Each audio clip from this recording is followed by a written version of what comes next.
سعودی Arabian monetary authority ساما نے تمام بینکوں اور مالیاتی اداروں کو ہدایت جاری کی ہے کہ جن کھاتے داروں کے ATM کارڈ ختم ہو گئے ہوں یا ختم ہونے والے ہوں ان کی تاریخ 10 شوال 1441 ہجری تک بڑھا دی جائے۔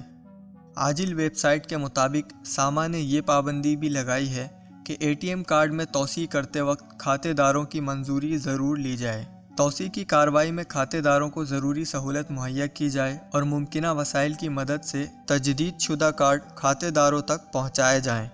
ساما نے قومی شناختی کارڈ یا اقامے کی تاریخ ختم ہو جانے کی وجہ سے بینک اکاؤنٹ منجمد نہ کرنے کی بھی ہدایت کی ہے۔ اسی طرح اکاؤنٹ ایکٹیو نہ ہونے کی صورت میں اسے منجمد کرنے کی پابندی بھی معطل کرنے کے لیے کہا گیا ہے۔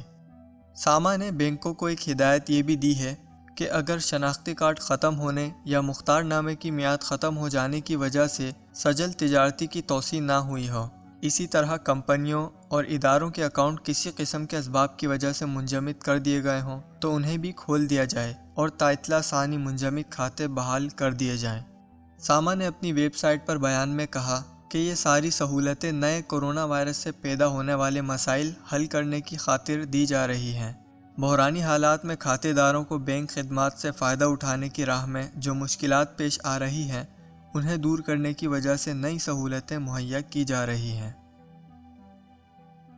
دوستوں، مزید اپڈیٹ کے لیے UCS TV کو سبسکرائب کریں اور بیل آئیکن دبائیے اور اس ویڈیو کو لائک کرتے ہوئے اپنے جان پہچان کے لوگوں کے ساتھ بھی شیئر کیجیے۔